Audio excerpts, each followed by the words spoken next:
नमस्कार, सत श्री अकाल, गुड मॉर्निंग। कैसे हो जी? क्या चल रहा है जी?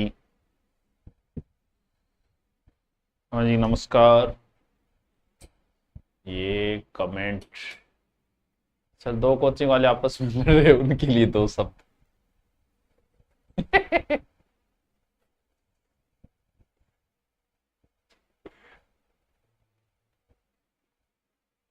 शब्द की बात ये है टावरो, के शब्द दिया यार है? के शब्द बोलो। सर सीटी का एग्जाम नहीं दे सकता। के क्यों कौन देखा है सर? दो कोचिंग वाले आपस में लड़ रहे थे, आप किए करो भैया, क्या बताएं। रिवाज शुरू हो गई। ये रोग दिल्ली से चला था और दिल्ली से चला और दिल्ली में लड़ते थे, कभी शर्मा जी, कभी वर्मा जी, कभी वो यादव जी, बीच में उनका समझौता कराने के लिए आते थे। फिर दिल्ली होते हुए ये रोग पहुंचा बिहार और फिर बिहार में भसड़ शुरू हुई। हाँ, कभी खान सर, कभी विपिन सर, कभी झा सर, कभी को, और वहां से होते हुए यूपी के ऊपर से होते हुए मध्य राजस्थान में प्रवेश कर चुका है। और लगे हुए हैं भाई साहब, तुम ये गलत करवा रहे हो, तुम वो सही करवा रहे हो, तुम ये गलत हो, तुम वो सही हो, तुम ऐसे हो, तुम वैसे हो। धन्य हो यार,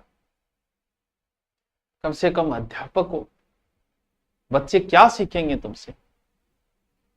काय कर तुम ये कमी कर रहे हो? तुम लगे रहो यार, तुम तुम्हारा काम करो। एक चीज हमेशा देखना, जब लड़ाई हो और एक साइड में अगर एक ही व्यक्ति बार बार मिले, आप देखोगे राजस्थान में तो एक साइड में एक या दो अध्यापक है, वही मिलेंगे, दूसरी साइड में कोई भी हो सकता है। तो फिर पता आपको भी चलना चाहिए कि गलती किसकी होगी भाई। बाकी भगवान बचाए, जीवन में सब कुछ किया है। हो सकता है हम कैसे शायरी भी मारते होंगे, हम बोलते भी होंगे जो कुछ भी, लेकिन ना तो ऑफलाइन खड़े होके और ना ही ऑनलाइन खड़े होके कभी किसी अध्यापक के बारे में गलत नहीं बोला, कभी किसी अध्यापक की बुराई नहीं की। उस जीवन में यही कमाया है। क्या सीखेंगे यार स्टूडेंट तुमसे? लगे रहो, लगे रहो। आज हो सकता है कंट्रोवर्सी करके तुम्हारे अच्छे व्यू आ जाएंगे, हो सकता है कंट्रोवर्सी में नीचे तुम्हारे पक्ष के लगे, हमारे सर जिंदाबाद, हमारे सर बेस्ट, हमारे सर की होड़ नहीं हो सकती। और ये जो बात नीचे कमेंट कर रहे हैं तो ध्यान रखा, ये अभी अभी मैदान में आए हुए बच्चे होते हैं, 12वीं फर्स्ट ईयर सेकेंड ईयर। और जब वो बच्चा मेच्योर होगा ना, उस दिन वो एक बात जरूर सोचेगा कि ये मास्टर दूसरे मास्टरों की बुराई किया करता था, यार ये आदमी अच्छा नहीं है, फलानिया गुरजे की बुराई करया करता। क्या जरूरत पड़ रही है यार? लगे रहो अपने को सुधारने में। चलो छोड़ो यार, हम किस किस को सुधारें, लगे रहो तुम। क्या भौतिक प्रदेश। चलो, बहुत ही इंटरेस्टिंग, बहुत ही मस्त, बहुत ही गजब का टॉपिक। क्या बात का टॉपिक है भाई साहब। तुम कहोगे वाह सर क्या टॉपिक है। और आज कराऊंगा राजस्थान परिचय, पूरा हो चुका है। अब मैं कराऊंगा भौतिक प्रदेश। से पहले मैं तुम्हें एक बात बताता हूं, एक सिद्धांत बताता हूं। वो सिद्धांत बड़ा ही काम का है और वो सिद्धांत दिया था मिस्टर वेगनर ने। कब दिया था? 1912 में। आपको इतना तो याद करने की जरूरत नहीं है मिस्टर वेगनर ने कौन सा सिद्धांत दिया था। इस सिद्धांत का नाम है, वेगनर को सिद्धांत बोलते हैं, महाद्वीपीय विस्थापन सिद्धांत। सिद्धांत का क्या नाम है? महाद्वीपीय विस्थापन सिद्धांत। यह जर्मनी का बंदा था, जर्मनी के वेगनर ने सिद्धांत दिया। वेगनर भाई साहब क्या बोलते हैं, पता नहीं क्या क्या बोल देते, क्या बोलते। वो ये कहते हैं कि ये पूरी पृथ्वी पहले एक थी। पूरी पृथ्वी का मतलब जो आप महाद्वीप देख रहे हो ना, पश्चिमी गोलार्ध देख रहे हो, पूर्वी देख रहे हो, उत्तर दक्षिण, ये सारी एक ही थी। और इस पूरी पृथ्वी को वो नाम देता है, जो नाम है क्या, छोटा बना देता हूं, बड़ा होगा। पूरी पृथ्वी एक है जिसका वो नाम देता है क्या, पेंजिया। पैसी पृथ्वी, पैसे पेंजिया, पेंजिया नाम देता है। वो कहता है कि पूरी पृथ्वी एक ही जगह थी, सातों महाद्वीप एक ही जगह थे, सब ऐसे। और इसके चारों ओर एक सागर हुआ करता था, उस सागर का नाम था पेंथालासा। पेंजिया के चारों ओर एक सागर था और उस सागर का नाम क्या था? आज ब्लू है, पानी पानी, यानी ये क्या है, ब्लू, क्या है, पानी। ये पेंजिया है और ये साथ साथ में अगर ऐसे बनाते रहो तो और भी अच्छी बात है, बाकी नोट्स आपको मिल जाएंगे। वो वेगनर महाद्वीप, वेगनर कहता है कि ये पूरी पृथ्वी पेंजिया है, इसके चारों ओर भाई साहब एक सागर है जिसका नाम है पैंथालासा सागर। ठीक है, हो सकता है इस सागर में बारिश हुई होगी और बीच में पानी इकट्ठा हो गया होगा और बीच में एक सागर बन गया होगा और उस सागर का उसने नाम दिया क्या, टेथिस सागर। पूरी पृथ्वी को पेंजिया, पेंजिया के चारों ओर एक सागर जिसका नाम पैंथालासा सागर। फिर बारिश बारिश से हो सकता है बीच में कुछ पानी वगैरह इकट्ठा हो गया होगा और उसका एक नाम दिया क्या, टेथिस सागर। आपसे नंबर निवेदन है कि यूट्यूब पे एक बार कंप्लीट राजस्थान इतिहास करवा दो, करवा देगा, पहले ज्योग्राफी तो कर ले हैं? सर इनको नागमणि दो, किसको देना है नागमणि, अरे तो भाई फिर अब क्या हुआ, पेंजिया, पैंथालाठा, टेथिस सागर, ये तो हो गया। अब हो सकता है कि बाहर से पानी अंदर घुसना शुरू हो गया होगा, ये पानी अंदर घुसना शुरू हो गया होगा ऐसे, और हो सकता है ये भाग ऐसे बंट गए होंगे, कैसे नहीं समझ में आएगा, मैं समझाऊंगा तब आएगा। ये देखो, ये क्या है, उत्तरी अमेरिका, ये क्या है, दक्षिणी अमेरिका, इधर क्या है, अफ्रीका, फिर यूरोप और ऐसे करके ये एशिया। ये देखो ये पानी, आप कभी वर्ल्ड का मैप देखो तब देखना इन दोनों को मिलाया जा सकता है, इधर अगर उभरा हुआ है तो इधर अंदर धसा हुआ है, मिलाया भी जा सकता है। फिर हो सकता है इस तरीके से विभाजन हो गया होगा, तो जो ऊपर भाग बना उस भाग का नाम दिया अंगारा लैंड, अंगारचंद, क्या नाम दिया, अंगारा लैंड। और जो दक्षिण में भाग बना उसका नाम दिया गोंडवाना लैंड। महाद्वीपों का हुआ विस्थापन और इस सिद्धांत का नाम है बच्चों महाद्वीपीय विस्थापन सिद्धांत। समझ गए क्या, ये बड़ी काम की चीज है। इससे ऊपर की है वो अंगारा लैंड के भाग है, नहीं याद रहे तो ऊपर अंगारा ए पहले आता है, ऊपर वाला भाग अंगारा लैंड का है, नीचे वाला गोंडवाना लैंड का है। जैसे ये है उत्तरी अमेरिका अंगारा लैंड का है, यूरोप अंगारा लैंड का है, भारत गोंडवाना लैंड का, दोनों का ये भारत वैसे, और ये गोंडवाना लैंड का है। यानी जो ऊपर वाले भाग है विश्व के वो अंगारा लैंड के हैं, नीचे वाले किसके है, गोंडवाना। कई प्रमाण दिए उसने, जैसे यहां जो जीव पाए जाते हैं वो जीव यहां भी पाए जाते हैं, यहां वाले जीव इधर भागते हैं, यहां वाले उधर भागते हैं, बोले कहीं ना कहीं एक रहे होंगे। तो ये है, सर ये क्यों बताया, हाँ भाई ये क्यों बताया मैंने, ये तो भूल ही गया। अरे डट जाओ थे और कमेंट ना करो, पढ़ लो। हाँ, लाइव कद आते हो टाइम बता दो, टेलीग्राम ज्वाइन कर ले, टेलीग्राम में सूचना जो कभी मैं 8 बजे आ जाऊं, कभी 7 बजे आ जाऊं, वाह भाई जी मेरी मर्जी चलेगी, इतनी तो मेरी चलने दो यार, कम से कम इतना तो चलने दो। हाँ बात समझ में आई क्या, आपको दो नाम याद रखने, राजस्थान और भारत में आपके दो ही नाम काम आएंगे, एक नाम आपके काम आएगा टेथिस सागर और एक नाम काम आएगा गोंडवाना लैंड। ये बात अगर आपके नहीं समझ में आई तो भी कोई बात नहीं, बाकी क्या इसमें समझने वाला, बहुत इजी। अब चलते हैं नेक्स्ट पेज पे, क्या बताया, हम पढ़ेंगे आज भौतिक विभाजन। अब भौतिक विभाजन जो है ना, विभाजन बहुत, अगर मैं सीधा समझू किसी बच्चे को नहीं पता कि सर ये भौतिक प्रदेश क्या होता है, तुम सीधी देसी भाषा में ये राजस्थान है, ये मान लो कि जहां एक जैसी चीज है उनको एक जगह ही पढ़ो। जैसे इस राजस्थान में यहां मरुस्थली मरुस्थल है, बोल जी मरुस्थली मरुस्थल है, तो इसको एक अलग से पढ़ो मरुस्थल, ये एक भौतिक प्रदेश हो गया। और ऐसे ऐसे हाँ ये पहाड़ियां हैं, किसकी पहाड़ियां हैं, अरावली की, ये लो जी इसको दूसरा भौतिक प्रदेश बना दो, क्या, अरावली की पहाड़ियां। यहां नदियों द्वारा लाई गई मिट्टियां ही मिट्टियां हैं, और नदी क्या बनाती है, मैदान, ये है मैदान, किस साइड का, पूर्व का, ये तीसरा भौतिक प्रदेश बना दो। और यहां क्या है, यहां पठार ही पठार है ये क्षेत्र, तो ये दिशा कौन सी होगी, दक्षिणी पूर्व, तो इसका नाम या तो पठार दे दो, दक्षिणी पूर्व का पठार, या हाड़ौती नाम दे दो। 1 2 3 4।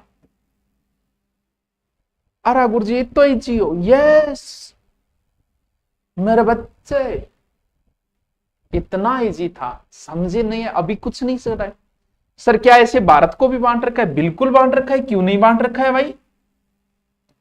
जहां एक जैसी चीज है वो भौतिक प्रदेश है, ये हिमालय हो गया, यहां मरुस्थल हो गया, यहां मैदान हो गया, ये तटीय मैदान हो गया, ये द्वीप हो गया। ये लो जी, भारत को कितने बांटा गए? प्रायद्वीपीय भारत, ये प्रायद्वीपीय भारत हो गया, कितने? 6 भौतिक प्रदेशों में। राजस्थान को कितने भौतिक प्रदेशों में बांटा गया? राजस्थान को ये 4 भौतिक प्रदेश में बांटे गए। लेकिन क्या सर शुरुआत से ही 4 में बांटा गया था? नहीं नहीं नहीं नहीं नहीं, नहीं। शुरुआत में कहीं गोचो करना रहा। सर्वप्रथम एक व्यक्ति था वीसी मिश्रा। मिश्रा जी के करियो मिलो जुलो करके 7 भौतिक प्रदेश बता दिया। सद फिर मिश्रा जी आप रिक्वेस्ट करी के साहब इतना इतना थोड़ी याद हुए। तो सर्वप्रथम भौतिक विभाजन जो किया था वो मिश्रा जी ने किया था, और मिश्रा जी ने कितने भाग कर दिए थे? 7 भाग कर दिए थे। फिर दोबारा विभाजन हुआ, दूसरा भौतिक विभाजन AK सेन ने किया था। पहले वीसी मिश्रा ने, इसने 1968 में जलवायु के आधार पे किया। सर ये याद करें क्या? कोई जरूरी नहीं, बस इतना याद कर लेना, वीसी मिश्रा ने राजस्थान के कितने भौतिक प्रदेश बांटे? 7। फिर और कोई है क्या? फिर कुणाओ तीसरो प्रयास और कर लियो। कुण रामलोचन जी थारे की जी मान लो जी रामलोचन जी। रामलोचन जी 1971 में 3rd बार फिर प्रयास करे। इन्होंने तीसरी बार फिर विभाजन किया। लेकिन हमें कौन सा पढ़ना है? हमें सिर्फ 4 भौतिक प्रदेश वाला पढ़ना है। धरातल की दृष्टि से 4 ही बांटे गए हैं, बस वो 4 ही इंपॉर्टेंट है, वो 4 ही काम की बात है। चलो प्रवेश करते हैं उन 4 के। आइए अब ढंग से समझ लेना, बहुत काम की बात बताऊंगा। अच्छा तू तो बड़ी काम की बात बता। यस, ये क्या है? उत्तर, ये क्या है? दक्षिण, ये क्या है? पूर्व, ये क्या है? पश्चिम। ठीक है, ये हो गई बीच में अरावली। ठीक है, 1 नंबर। ये हो गया मरुस्थल, 1 नंबर, ये 2 कर देते। ये हो गया मैदान, और ये हो गया हाड़ौती या दक्षिणी पश्चिम पूर्व का पठार। या राजस्थान के कितने भौतिक प्रदेश हैं? 4। अब आप कहो तो मैं 4 को ऐसे लिख दूं भाई, 4 भौतिक प्रदेश याद हो गया, 4 कौन सा है? तो मैं एक बार ऐसे 4 भौतिक प्रदेश को ऐसे लिख देता हूं, ऐसे। सबसे पहले क्या? मरुस्थल। ठीक है सर, आप भी लिखते जाओ, बहुत काम का आंकड़ा लिख रहे हो। उसके बाद क्या है? अरावली, शॉर्ट में लिख रहा हूं एक बार। उसके बाद क्या है? पूर्व का मैदान, और इसके बाद में क्या है? हाड़ौती लिख देता हूं मैं, आप हाड़ौती का पठार। ठीक है, ये 4 भौतिक प्रदेश है। इनके आंकड़े हैं जो तुम्हें रटने हैं, बहुत ही जी, लेकिन रटने हैं तुम्हें। जैसे सबसे ज्यादा क्या है? मरुस्थल है, लेकिन उससे पहले इसकी उत्पत्ति समझो, बहुत ईजी है। देखो बहुत ईजी, देखो सबसे पहले क्या है? मरुस्थल, अरावली, मैदान और हाड़ौती का पठार। इनकी उत्पत्ति किससे हुई? यानी मरुस्थल 33 मरुस्थल की किससे हुई? अरावली की किससे? इधर से क्रम चले थे, कैसे याद रखना है? देखो मरुस्थल में क्या है बच्चों? भी राजस्थान का संबंध, राजस्थान में संबंधित 2 ही चीज याद रखनी है आपको, कि एक तो राजस्थान में 33 सागर का अवशेष है, और एक किसका अवशेष है? गोंडवाना लैंड का। बस ये 2 ही याद रखनी है। अंगारा लैंड का यहां कोई भाग नहीं है, तो हमें क्या मतलब है? 2 ही चीजें याद रखनी, या तो राजस्थान में 33 सागर है या गोंडवाना लैंड है। अब समझो काम की बात। मरुस्थल में खारे पानी की झील है, सारी झीलें यही है, इसी क्षेत्र में खारे पानी की झील है। हाँ सर है। खारा क्या होता है? सर खारा तो सागर होता है, यह सागर जैसी आंखों वाली सागर खारा होता है। इसका मतलब ये मरुस्थल किसका अवशेष है? 33 सागर। आराम से याद रह जाएंगे, आराम से। English is not coming today. Yes, generally I speak English, when the word is very easy then I speak English. Big fan Guruji, live कम आता हूं, रिकॉर्डेड ज्यादा देख। हाँ रिकॉर्डेड देख लिया करो, एक ही बात है। देखो एक बात समझ में आ गई, क्या मरुस्थल है, मरुस्थल है खारे पानी की झील, खारो वह सागर, तो 33 सागर का अवशेष है मरुस्थल। बस अब कुछ नहीं करना, क्रम से लिखते जाओ। ये 33 सागर, गोंडवाना लैंड, फिर 33 सागर, फिर गोंडवाना लैंड।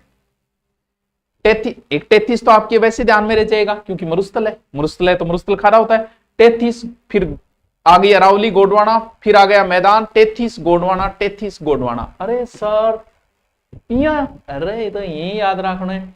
यानी अब रजिस्टर में साथ साथ में लिखते जाना। ये किसका अवशेष है, अवशेष ये किसका है, 33 सागर का, 33 सागर। ये किसका, 33 के बाद गोंडवाना का। ये किसका, 33 का। ये किसका, गोंडवाना का। 33 गोंडवाना, 33 गोंडवाना। परसेंटेज भी यही देख लेते हैं, सबसे ज्यादा यही है राजस्थान में 61.11%। Very important, very very important. Aravalli बहुत थोड़ी सी है, ओनली फॉर 9%। यो गणोई है पूर्व को मैदान 23%। और बच्चों के हाड़ौती को पठार कितो बच्चों 11%। 20 ये तो ही बच्चों क्यों, हाँ सॉरी 61.11, ये 9% है, ये 23% है। ये लास्ट बचा 6 निवासी, 11 जनसंख्या, 6 निवासी, 90। हाँ ये तो रटना पड़ेगा भाई साहब, बाकी याद आराम से रह जाएगा। कैसे रह जाएगा, जैसे ये 61 नहीं, इसको 60 मानो, पूरा 100 करो 40। यहां जनसंख्या कितनी है, 40%, याद रहे जी। बस 9-10, ये 9% है, 10% जनसंख्या है। जहां इतनी जनसंख्या है, इतनी यही है, इतनी के कम है गुरुजी, थोड़ी सी कम कर दो, एक कम कर दो। यहां जनसंख्या कितनी है, 39%, बाकी बच्चा 11। हाँ कौन समझ में आया। रेलवे वाला हूं मैं, अगर आज से ईओआरओ निकाल पाऊंगा तो सर सीजीएल के लिए करता हूं, बट मुझे लगता नहीं है कि कुछ होगा राजस्थानी। और लगता क्या है, कर तैयारी, जिसकी सीजीएल की करनी है उसकी कर, वो भी अच्छी नौकरी। तेरे को अगर बहुत अच्छी इंग्लिश मैथ आती है सीजीएल की कर, क्या बात है? हाँ ये आंकड़े याद कर लेना, वेरी इंपॉर्टेंट। दोबारा बोल देता हूं मैं बस, मरुस्थल, अरावली, पूर्वी मैदान, हाड़ौती, ठीक है। 33 गोंडवाना, 33 गोंडवाना, 61 9 23 आंकड़ा रटना है। यहाँ याद रह जाए, देखो 60 40 9 10 540 39 11। मरुस्थल में ज्यादा लोग रहते हैं, अभी चर्चा करेंगे इस पर, अभी सारी चर्चा करेंगे। आपको पता है ये जो मरुस्थल है ये बहुत जवान है भाई साहब, युवा है, ये बहुत जवान है। यानी अगर मैं बात करूं उत्पत्ति की, तो जो जवान होगा वो लास्ट में पैदा हुआ होगा, तो सबसे लास्ट में उत्पत्ति इंगी हुई है।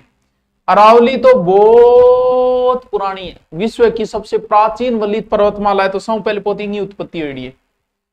जब सब पहले पोत पहाड़ियां हुई तो 2 नंबर पर पठार होया, 2 नंबर पर उत्पत्ति इंगी हुई है, और लास्ट वो है 3 नंबर पर इंगी हुई। उत्पत्ति का क्रम है, ये जवान है, जवान आदमी लास्ट में आएगा तो 4 नंबर जन्म इंग होइड। ये सबसे पुरानी वरवल्लित पर्वतमाला है, दादी परदादी सड़दादी है, तो 1 नंबर पर आईडी है। जब 1 नंबर पर पहाड़ियां आई तो फिर पठार 2 नंबर पर होगा, फिर मैदान 3 नंबर पे, फिर मरुस्थल 4 नंबर पे। उत्पत्ति का क्रम, काम जवान कौन है, बूढ़ो कौन है। सर निवेदन है कि PTI second paper course launch करो, कर रखा है? अच्छा पीटीआई का नहीं कर रखा। चलो अब करते हैं शुरू, बिस्मिल्लाह रहमान रहीम, श्री गणेश करते हैं। क्या ये रहा उत्तर, ये रहा बच्चों दक्षिण, ये रहा बच्चों पूर्व, ये रहा बच्चों पश्चिम, ये है मरुस्थल, ठीक है, ये है अरावली। आप भी ऐसे ही लिख लो यार, क्या फर्क पड़ता है।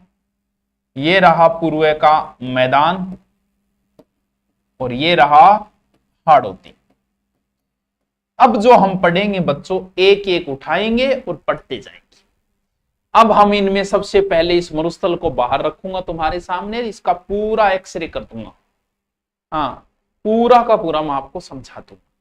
गुलगुला मैं नाम ही को लियो, है ना। चलो उठाते हैं फिर, किसको उठाते हैं, इस मरुस्थल को। उस मरुस्थल को मैं अलग से काट के रख दूं, ये लो, इस मरुस्थल को मैं अलग से काट के ले आया। किस साइड में है, पश्चिमी साइड में है। तो एक बार मैं ऐसे लिख दूं, पश्चिमी मरुस्थल प्रदेश।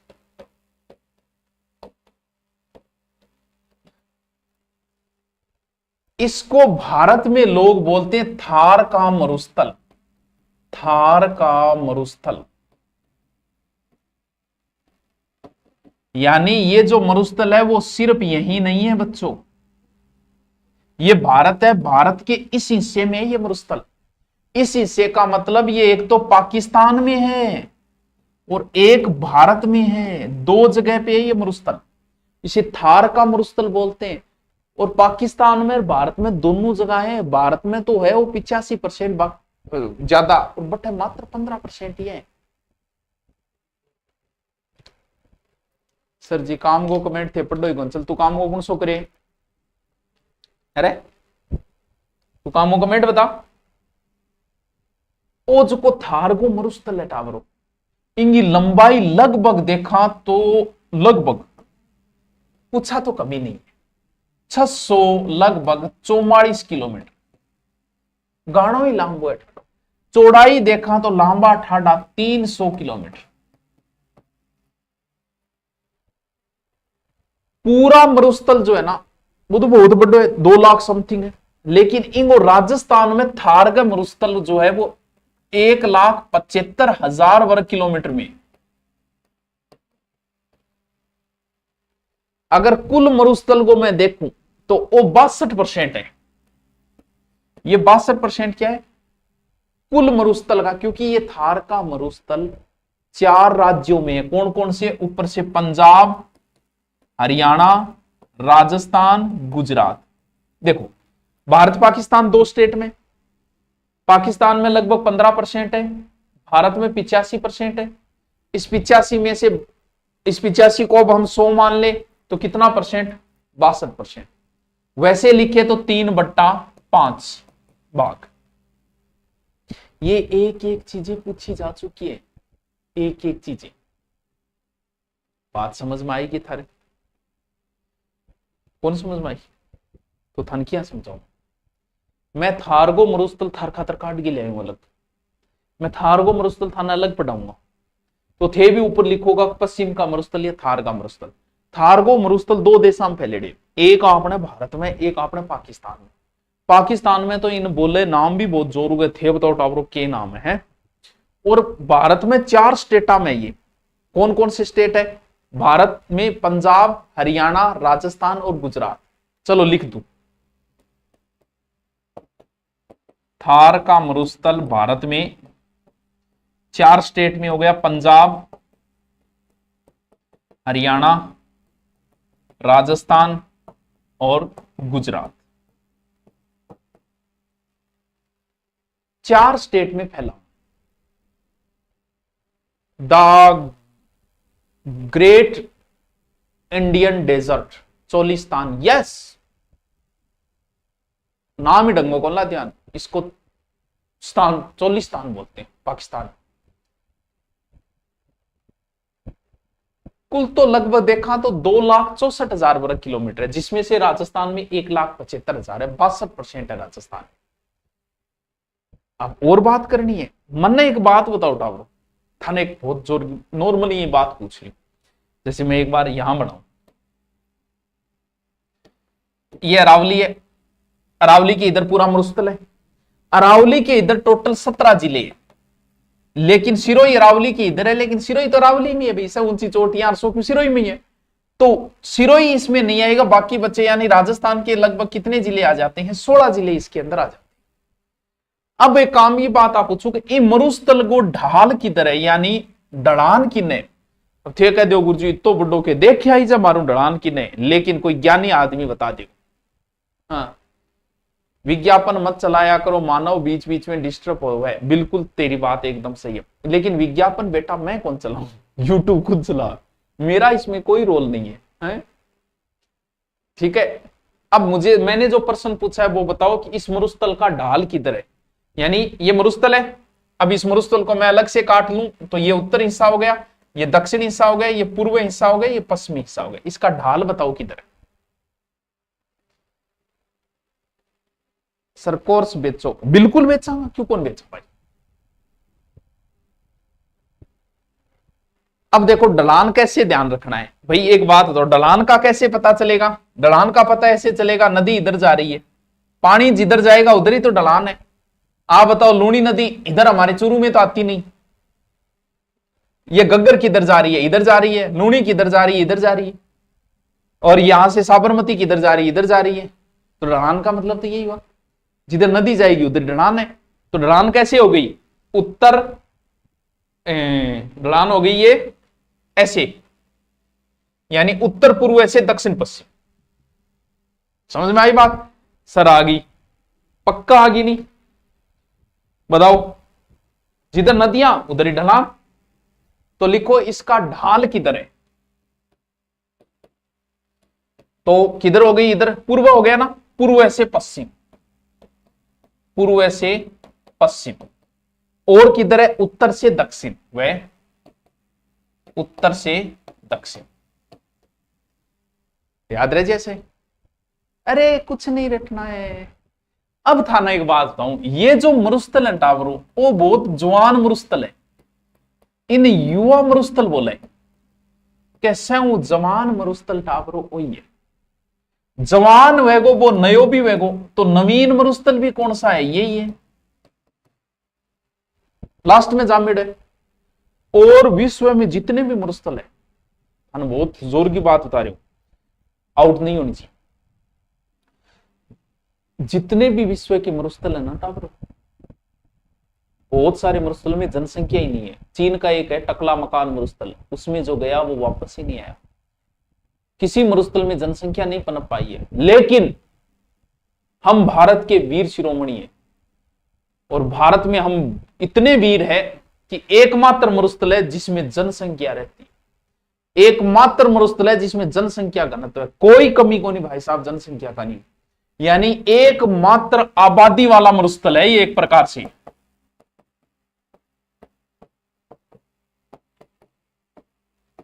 सो क्यों है गार भैंस, सो क्यों है, सौ ज्यादा जनसंख्या मरुस्थल हो ये।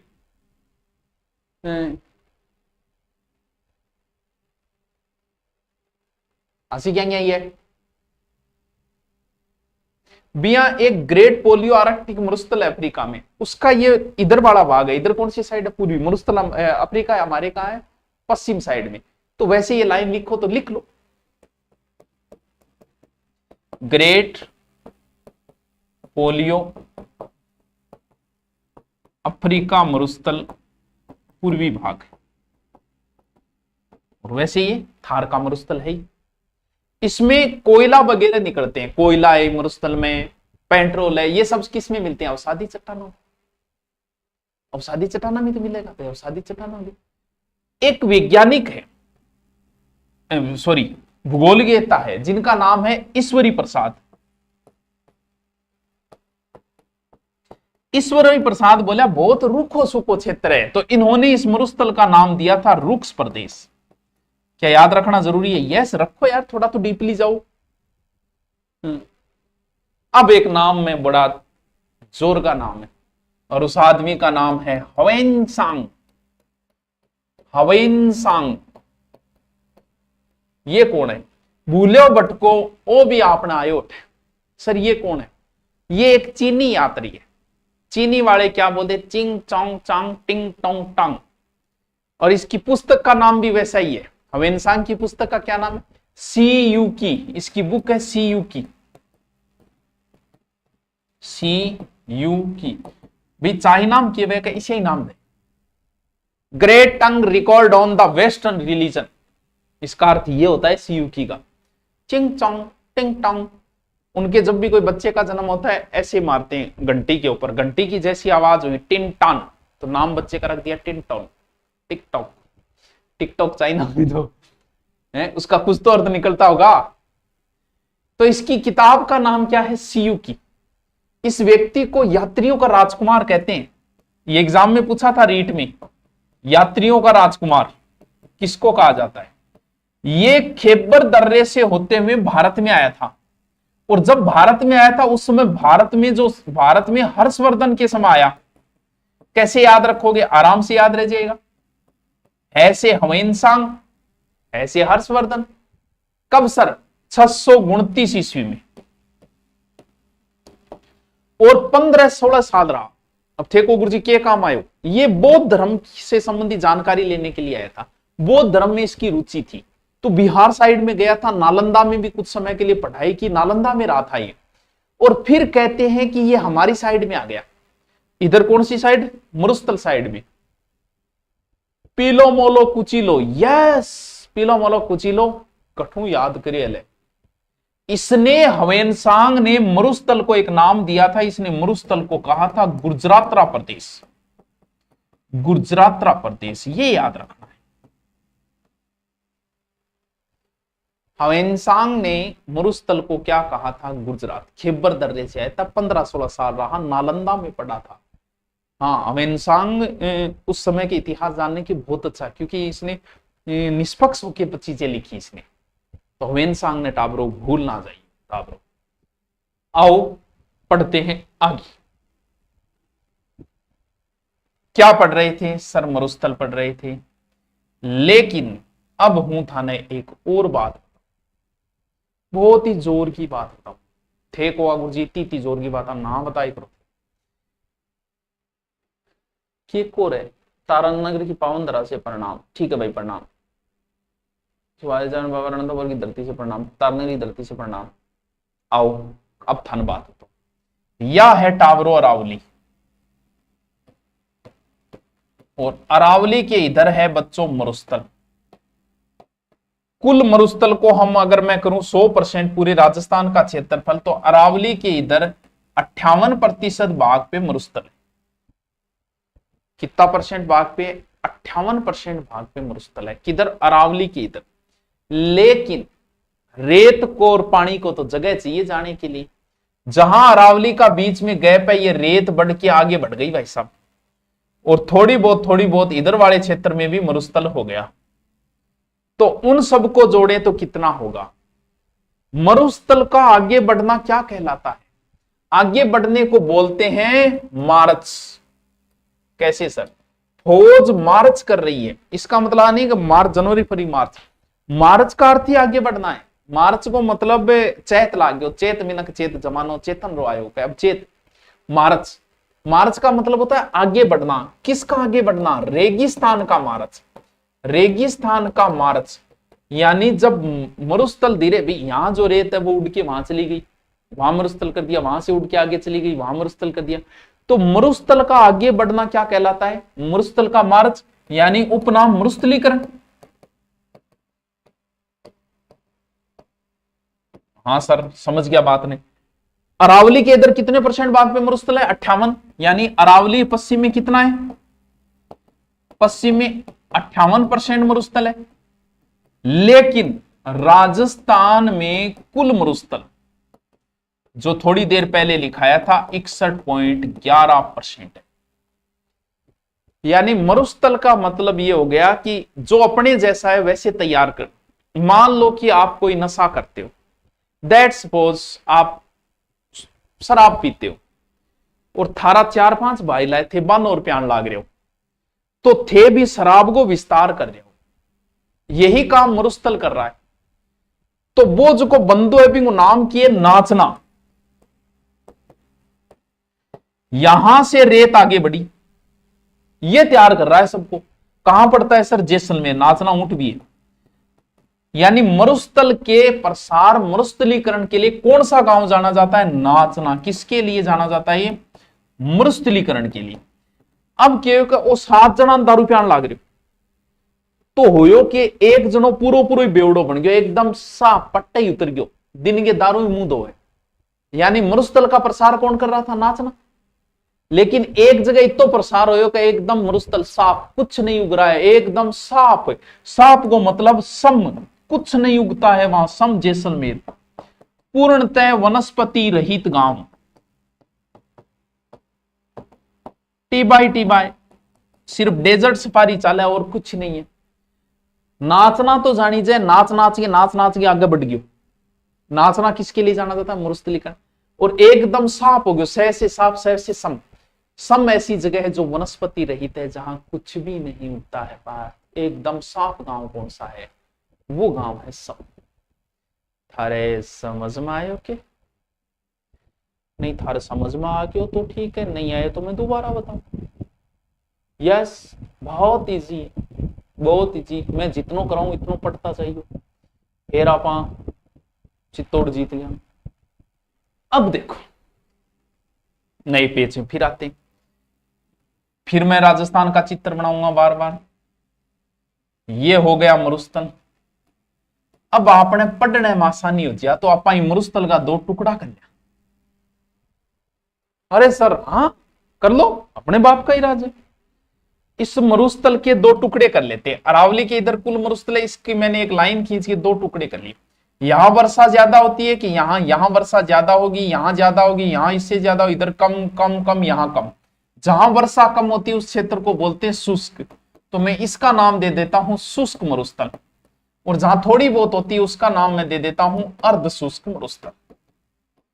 यानी इस मरुस्थल के मैं 2 टुकड़े कर लिए। मैं 25 सेंटीमीटर वर्षा रेखा, वो हम बाद में पढ़ेंगे। वर्षा रेखा वाला एक साथ ही आपको याद कराऊंगा बहुत अच्छी ट्रिक द्वारा। एक बार यही समझो, यानी सैंड्री एरिड और सेमी एरिड। अरे सर मारे समझ ना आवे हो ना सके, ठीक है, समझ में आई नहीं? इस मरुस्थल के मैंने 2 भाग बांट लिए, यानी मरुस्थल के 2 भाग। मैं ये खाते लिख रही हूं, सागे सागे थार नोट्स बनता रह जाए, समझातो जाऊं, नोट्स बनातो जाऊं। पहला कौन सा है? शुष्क मरुस्थल, शुष्क मरुस्थल, ठीक है। दूसरा क्या है? अर्ध शुष्क मरुस्थल, अर्ध शुष्क मरुस्थल। 2 भाग बांट दिए मैंने। अब हम पढ़ेंगे पहले शुष्क मरुस्थल को, फिर अर्ध शुष्क मरुस्थल। आओ ये लो, सबसे पहले हम पढ़ेंगे शुष्क मरुस्थल को।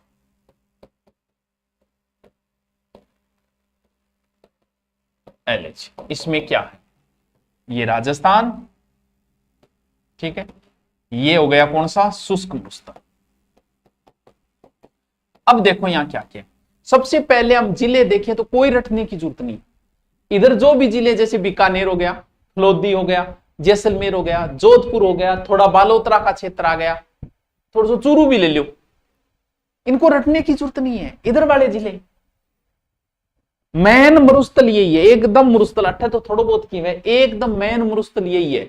इसीलिए शुष्क मरुस्थल को बोलते हैं महान मरुस्थल। मैन हो ही है, महान तो ही है। मैन मरुस्थल यही है, महान भारतीय मरुस्थल। कौन सो है? शुष्क मरुस्थल। साग सागे लिखता जाइए, सागे सागे लिखता जाइए एकदम। अब आपा देखा कट के पाई से की कौन पाई से भाई? पानी की बहुत समस्या है, बहुत स्ट्रगल करियो। अपना बूढ़ या पूर्वज जगह जैसलमेर में रहा करता, पानी हो तो को नहीं। फिर के हो के काजरी का वैज्ञानिक टावरो, काजरी तो भूलना चाहिए। Central Arid Zone Research Institute, काजरी बहुत इंपॉर्टेंट है। काजरी आपरीगठ है, जोधपुर में एक संस्था है। काजरी वैज्ञानिक बोला मैं थारो खन पानी व्यवस्था करके दिया। काजरी वैज्ञानिक का के करियो, अठे एक जमीन के नीचे एक पट्टी खोजी, बोलो रहा जमीन के नीचे पानी बहन लाग रही है। और जमीन के नीचे पानी यानी भूमि के नीचे, बोल के नाम दिया? बोल नाम दे दो भू गर्भिक जल पट्टी। तो यारो यहाँ पानी क्या बह रहा? बोलो रह पहले अटकर नदी बया करती। बोल पुणसी सरस्वती, किसका अवशेष है ये सरस्वती नदी का अवशेष है। अठेकर 1959 काजरी सरस्वती नदी बहती। बोले यार बहुत जोर को काम करो भाई, डांग सी बजाती थे। बोल डांग तो कौन बजास का? बोल क्यों? बोल डांग आरो काम तो चंबल का डाकुआ कने। चंबल का डाकू पहले क्या करता के आधुनिक हथियार होता को नहीं, डांग रखता। अर्जिया ही थे मिलिया, बोले आ ले हाथ जी की किताब मान दे दे तेरे की है। बोल मेरे को तो किताब उड़ी दे दे, रिपिया दे दे दे। डांग ऊपर लूटता, नाम के दे दियो भी क्षेत्र को डांग क्षेत्र। वो डांग को निसाब थे तो लाठी सी लिया दी, इनको नाम की है लाठी सी। तो ध्यान रखियो टावरो, राजस्थान के ई साइड में तो है लाठी, राजस्थान के ई साइड में डांग है, और दोनों के बीच में अपना राजस्थान, यानी राजस्थान लाठी भींत बिचाड़े को नहीं, लाठी डांग बिचाड़े। कद खोजी गुरजिया आ 2007 में खोजी टावर। बोले भाई जी न्याल ही कर दिया। अच्छा तो अठे घास फूस हुए, कौन सो घास हुए बेरोगे, दामन, करड़ी, तरड़गम, सेवण। और ई घास ने अटकर कौन सी गा खा, तो राठी गा लाठी कने, लाठी कने लाठी कने राठी है, राठी कन लाठी नहीं, लाठी कन राठी जो भी है, यानी लाठी कन राठी गा है। तो थानवेर लाठी गा बहुत बढ़िया मानी जाए, क्योंकि वो ओ घास खा सरस्वती नदी। घास का नाम देखो, दामन, करड़ी, तरड़गम, कांकण। क्या एग्जाम में पूछे रहे हो कि एग्जाम में बन पूछो कि दामन, करड़ी, तरड़गम और कांकण क्या है। सेवण नाम ने उसने दिया नहीं, क्योंकि सेवण देता ही तो सगड़ान बेरे सेवण घास है। तो लोगान के कांकण दिखे और पड़िया टूट गए, बोल कांकण डोरडा हुए ब्याह में। अरे कांकण डोरडा ब्याह में तो है, लेकिन कांकण जका है गांव में सीव ने बोले कि आ कांकण तक मारो खेत है, बी कांकण तक बिंगो खेत है। तो कांकण टावरो सीव ने भी बोले। अब के ओ जो सेवण घास है नी, ओ उगे नहीं सेवण घास, और सेवण घास में गोडावण अंडा दे, गोडावण आपको अंडो सेवण घास में दे। तो सेवण घास को गोडावण की प्रजनन स्थली कहते। जद बोले यार नीचे पानी है तो एक पाइपलाइन खोद दिया, एक नलकूप खोद दिया। बोल क्यों कौन खोद दियो भाई। तो अट्ठे किए एक नलकूप खोद दियो, और नलकूप को नाम दियो चांदन, और आछो पानी निकले भाई जी निहाल हो रे, 2.5 लाख लीटर निकाल लियो चाहे पानी। जद इन चंदन नलकूप ने नाम दे दियो को तो थारगो घड़ो ही है भाई जी। वो एक घड़ो है 100 काम चाल जाओ, गठे 28। समझ में आई कि थार नहीं आई कि को नहीं आई कि नहीं आई, लिखो लिखो। अरे समझ में नहीं आई तो नोट्स लिखो। मैं सागे सागे नोट्स बनाने लाग रहा हूं ताकि अलग नहीं लिखना पड़े।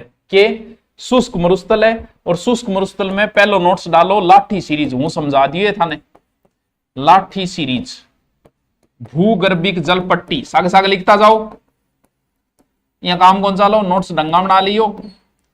खोजी कब, 2007 में काजरी वैज्ञानिकों ने। ठीक है, क्या है, भूगर्भिक जल पट्टी जिसका नाम है लाठी सीरीज। ये लगभग 80 किलोमीटर लंबी है, सरस्वती का अवशेष है ये।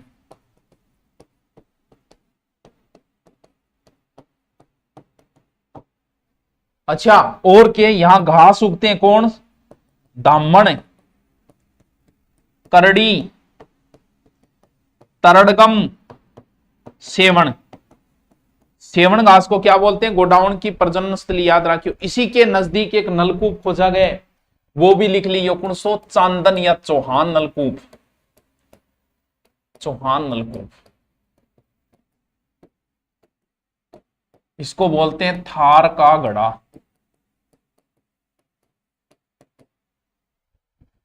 ठीक है, ओहो 2.5 लाख लीटर पानी निकले टावरो, बाड़ो बाड़ो, बहुत तकड़ो काम, बहुत तकड़ो काम। ठीक है, अब आओ दूसरा। नोट्स बना रखे, दोबारा बनाए क्या, साथ साथ में लिखते जाओ। एक ऐसी रजिस्टर ले आओ, व्हाइट रजिस्टर बाइंडिंग वाला, शॉर्ट में लिखते जाओ। नोट्स बना रखे अच्छी बात है, मैं जैसे लिख रहा हूं वैसे शॉर्ट्स में लिखते जाओ। मैं बना दियो, लिख लियो। जब इनको रिपीट मारोगे बहुत आनंद आएगा। अरे सीधा सीधा याद देख लियो, याद आ जाओ, गुरुजी अठा बात बताई, गुरुजी अठा बात बताई, गुरुजी। यानी जब पढ़ते हो तो दिमाग में गुरुजी चलना आ जाएगा, अठा बात बोली तो बना लो, साथ में लिखे हो तो साथ साथ में लिखते जाओ, क्योंकि ज्योग्राफी कंप्लीट कराऊंगा मैं। समझा बात। अब देखो टाओ, यो जो को मरुस्थल है, जैसलमेर में दुर्गपुर सी पहाड़ी पर है, त्रिकुट पहाड़ी पर, जोधपुर दुर्गपुर सी पहाड़ी पे, मेहरानगढ़ पहाड़ी पर, चिड़ियाटूक पहाड़ी पर। इनको मतलब इ मरुस्थल में भी कुछ क्षेत्र इश्यू है कि जठे रेत को नहीं, और जहां रेत नहीं होती उसको बोलते हैं बालू का स्तूप मुक्त प्रदेश। बालू का स्तूप एक तो वह युक्त प्रदेश, एक वह मुक्त प्रदेश। मुक्त का मतलब जहां रेत नहीं हो कि पहाड़ियां हैं, यानी यहां क्या हुआ, कहां, जैसे जैसलमेर में है, फलोदी में है, बालोतरा में है, बाड़मेर में है, सर्वाधिक कहां, जैसलमेर में। जैसे फलोदी पोखरण और बालोतरा के बीच में, पोखरण फलोदी और बालोतरा, इसके बीच में कुछ पहाड़ियां सी है, चट्टाने हैं। कब की, जुरासीन और मायोसीन काल की है। ये पृथ्वी को भी समय में बांटा गया, जैसे हिस्ट्री को बांटा गया है ना, प्राचीन भारत, मध्य भारत, आधुनिक भारत, वैसे ज्योग्राफी को। तो कौन सी ये चट्टाने कब की है, ये याद रखने वाली चीज है। यहां पर पाई जाती है चट्टाने। कब की है वो चट्टाने, कौन से समय की है, वो है जुरासिक काल की। जुरासिक काल व मायोसिन काल।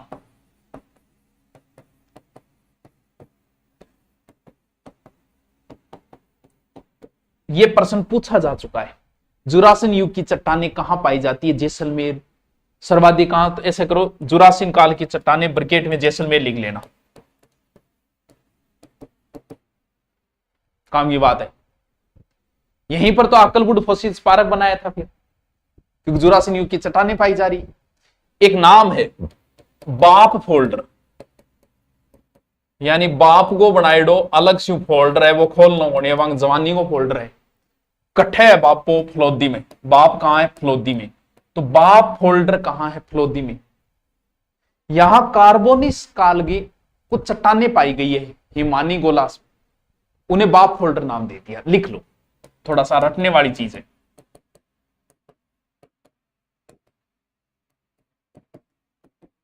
काल की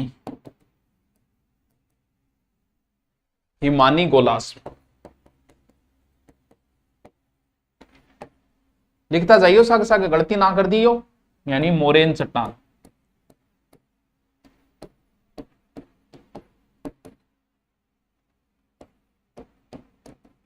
थोड़ा सा रख दी। एक बहादुरा बालू का स्तूप भी बाप बहादुरा के आसपास है। राम राम राम राम राम राम राम। टावरो टावरो, अब मैं मारूंगा रिपीट, कंप्लीट करा दिए। कल अर्ध शुष्क पढ़ेंगे, लेकिन उससे पहले मैं मार देता हूं रिपीट। और जो बढ़िया तैयारी कर रहे हैं, तैयारी के लगे रहो। जिसको सीटी 40 बेंच लेना है वो ये ले लो, बहुत फेमस बेंच चल रहा है आजकल, मार्केट में अच्छी मांग है, क्योंकि जीके और हिंदी पूरी अपनी है इस वजह से। और ये तो सीईटी है, ग्राम सेवक की भर्ती का जो बेंच लेना चाहो तो वो 2 साल तक रहेगा। मौज करो, पढ़ो, कोई टेंशन नहीं है। आ जाओ। आज मैंने शुरू किया था भौतिक प्रदेश, रिपीट मारता हूँ। भौतिक प्रदेश को पेंजिया है, उसके चारों ओर पैंथालासा सागर है, बीच में टेथीस सागर है, ऊपर अंगारा लैंड बना, फिर गोंडवाना लैंड बना, और राजस्थान के 4 भौतिक प्रदेश बांटे गए। लेकिन मिश्र राज्य 7 बांटा शुरुआत है, फिर एक के सेन जलवायु के आधार पर बांटा, फिर रामलोचन ने 71 में तीसरा विभाजन किया। लेकिन राजस्थान के 4 ही भौतिक प्रदेश हुए। इधर से शुरू करना है, मरुस्थल है, फिर इधर से अरावली आई, फिर पूर्व मैदान, फिर हाड़ौती, फिर मरुस्थल में खारी झीलें, खारा सागर होता है, ये टेथीस सागर का अवशेष है। फिर क्रम से लिखता जाओ, टेथीस गोंडवाना, टेथीस गोंडवाना। फिर ये आपको याद करना 61.11 है, 61 यानी 60 60 40 9 10 23 39 बराबर सी जनसंख्या है, और 6 निवासी और 11 सौ जवान। मरुस्थल ओ है तो 4 नंबर पर ओ है, सौ पुरानी जी अरावली है, आ 1 नंबर। अरावली के बाद में पठारा है दोनों, फिर मैदान आइडर, सौ जवान, युवा मरुस्थल कुणसो है, ओ मरुस्थल। फिर हमने चारों विभाजन आपको बता दिए, 4 मरुस्थल के नाम था। फिर मरुस्थल की लंबाई चौड़ाई बताई, 644, 300 और 1,75,000 वर्ग किलोमीटर के लगभग कुल मरुस्थल का 62%। थार का मरुस्थल भारत के 4 स्टेटों के अंदर है, ठीक है। और उसके बाद में इसका ढाल हमने बता दिया, नदी जिधर जा रही है उधर ही ढाल है, तो पश्चिम पूर्व से पश्चिम ढाल, उत्तर से दक्षिण हो गई। ये जवान मरुस्थल है, नया मरुस्थल है, सबसे ज्यादा जनसंख्या वाला मरुस्थल है, और इसे ये ग्रेट पोलियो अफ्रीका का पूर्वी भाग है। और ईश्वरी चंद्र ने इसको कहा था बहुत ही रुक्ष क्षेत्र है, लेकिन ह्वेनसांग ने इसका नाम क्या दिया था, गुजरात। ह्वेनसांग चीनी यात्री था, हर्षवर्धन के समय भारत आया था, चिंग चांग चिंग टोंग सीयू की इसकी किताब का नाम है, ठीक है। उसके बाद में फिर हमने पढ़ा कि मरुस्थल अरावली के इधर 58% भाग है, लेकिन मरुस्थल आगे बढ़ रहा, आगे बढ़ने को मार्च बोलते हैं, जिसे मरुस्थल का मार्च या मरुस्थलीकरण कहते हैं। इसके लिए एक गांव है वो लगा हुआ है, नाचना, नाचते नाचते आगे बढ़ गया और एकदम साफ कर दिया किसको, सम को। अरे सर क्या बात है। फिर मरुस्थल के दो भाग बांटे, इधर कम वर्षा होती है, शुष्क थोड़ी ज्यादा होती है, अर्धशुष्क। फिर हमने पढ़ा शुष्क मरुस्थल, मैन मरुस्थल, ये महान मरुस्थल। और यहीं पे काजरी वैज्ञानिक बोला पानी की समस्या ही टेंशन को नहीं है, मैं नीचे एक पट्टी खोज दी है भूमि के अंदर तो भूगर्भिक, और के खोजी एक लाठी सी है, तो लाठी सी राजस्थान लाठी डांग बिचाड़ा, डांग इधर पड़ती है, लाठी जैसलमेर में है। सरस्वती लाठी के यहाँ कौन सी है, राठी, और घास धामन करडी तड़गम सेवन। और फिर यहाँ एक नलकूप है, चांदन नलकूप, और पानी यहाँ इन थारगो घड़ो बोले, थार की वैष्णो देवी कमेंट करिए थे बता दिया। बालू का स्तूप मुक्त प्रदेश है, जहां बालू का स्तूप नहीं है वो पोखरण के आसपास का क्षेत्र है। जुरासिक युग, मायोसिन युग की यहाँ चट्टाने, ये दोनों नाम याद रखना, एग्जाम में पूछा जा चुका है। बाप होल्डर लोधी क्या